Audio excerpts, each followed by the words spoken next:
Senator Loomis credits you as being pivotal in the Loomis-Gillibrand Responsible Financial Innovations Act. And based on the language in that bill, Ethereum is seemingly a commodity. What do you think? You know, I didn't have any input into that. She's too kind to me, but that's not me, right? Unless they referred to some publicly available comments I made. I didn't offer any private comments with regard to that act. With regard to Ethereum, you know, I think Ethereum's a security. I think it's pretty obvious it's a security. It was issued via an ICO. There's a management team. There's a pre-mine. There's a hard fork. There's there's continual hard forks. There's a difficulty bomb that keeps getting pushed back. The difficulty bomb is going to wipe out the entire ETH mining industry. It's going to obliterate it, murder it, okay? The fact that somebody is able to murder an entire industry and then they keep changing their mind every 6 months about whether to do it or not do it is indicia that it's a security and not a commodity. For it to be a commodity, there can't be an issuer. And the truth is you can't really make decisions. I mean, one of the fundamental insights in the crypto industry is the fact that you can change it is what makes it a security. So if you look at most of these cryptos where they have hard fork after hard fork after hard fork, the problem with a hard fork is that changing the protocol means that some development team is making a decision. And if you can change the protocol in a material way, you can change the monetary protocol, right?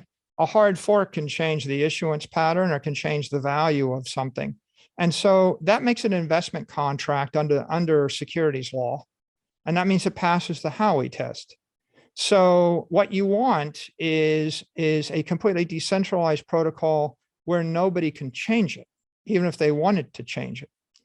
So fundamentally, the problem with Ethereum is they keep changing it, right? From a securities law point of view, right? And there's a team of people that make recommendations.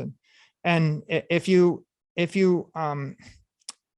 want to establish yourself as a digital commodity, then you're trying to create something like gold in cyberspace. So for example, no gold miners in the world could change the physical characteristics of gold, right? If a government passed a law, I mean, they wouldn't send an email saying, oh, gold is now steel, or steel is now aluminum, right? You can't, if you can change the characteristics of it, right, then it's not a commodity, it's a security. And securities have a place in the world, but they need to be sold to the general public pursuant to a disclosure, full and fair disclosure. You want to take a company public, you have to disclose who owns the company, what are the risk factors, and that way people can make a decision. The problems I see right now, it's like, you know, you've still got the ETH locked up, and will the merge take place? Will it not take place? And then after it takes place, then the question is, how long is your ETH locked up? And then is there a staking reward? And what is that? And if there is a staking reward, it's probably a security. The head of the SEC has said on 6 different occasions that if you generate staking off of a crypto asset network, it makes it a security. You can't generate yield and not be a security. So, I mean, in theory, you can create another digital commodity, but you can't leave questions unanswered. Oftentimes people in the crypto industry, they think, well, we'll just resolve this by taking a vote. Taking a vote doesn't make something decentralized. If 51% of the people vote to double the supply, or like if you look at the Solana thing, Solend last 2 weeks ago, the fact that you can vote on something is proof that it's a security. For example, my company votes on things. Shareholders vote on things. When you take a shareholder vote, it doesn't make you gold, right? There's no way that the gold owners or the gold miners could take a vote and convert gold into aluminum, you see? And if I owned a bunch of lumber, I couldn't take a vote and turn the lumber into steel, right? So ultimately, the challenge with these things is the ability to do anything.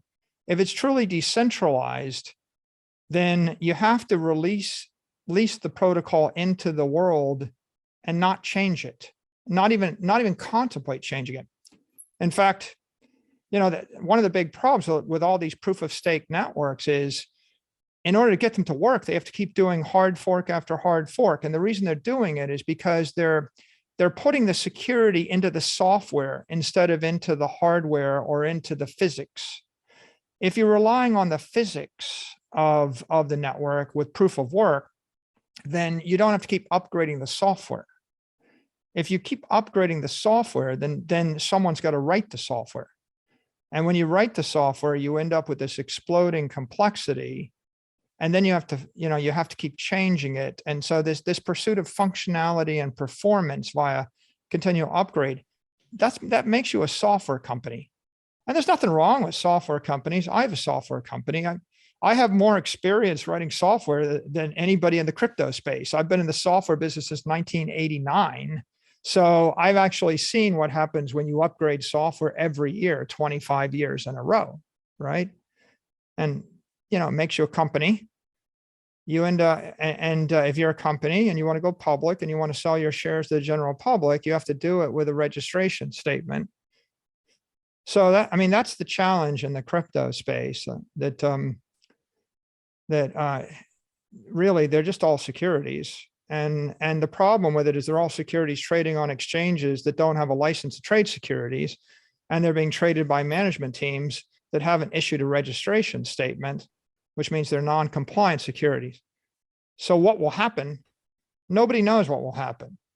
I don't know what will happen, but what I know is there's a lot of uncertainty. So you're either a speculator or you're a venture capitalist, and you're waiting and to see what will happen. And Bitcoin is different because it's proof of work based. And ultimately, there was no ICO, there was no pre-mine. Nobody could change it. Nobody wants to change it.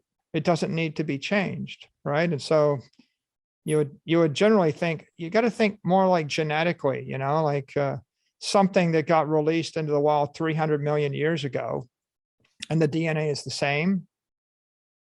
That's what you're trying to do with a crypto asset network. You're trying to release a protocol and not change it. And so I think that it's one more point I'll make here, which is from an institutional investor's point of view, the point at which you consider trusting a crypto network is somewhere in the range of 5 to 10 years after people stopped changing it. I would say it's after if there's a hard fork to fix a fatal bug, maybe that's okay. If you're fixing a fatal bug, or if you're improving the network against a fatal security threat, right? Then maybe you can get past that. But if you're hard forking to change the functionality or change the performance, change the block size, anything like that, where you're changing it, it resets the Lindy clock, and you have to wait for 5 to 10 years. After 5 years, it's risky. After 10 years, you think, well, maybe all that combination of protocols is going to work, right? And if you look at Bitcoin, well, they had the 21 million coins and the monetary protocol. It was set January 3rd, 2009, and on Pizza Day, around May 2010, it's still the same protocol. The thing's traded for nothing, and then it starts to monetize.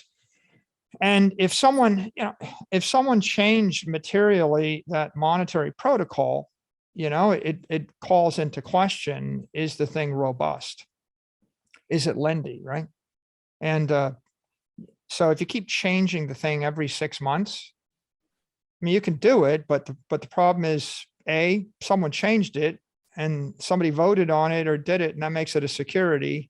And if they've got a vested interest in it, right? You've got a management team and an issuer, and that means you can't be a commodity. And then B, you have to wait 5 years to figure out whether or not it's robust, right? And so you keep restarting the clock every time you push that back.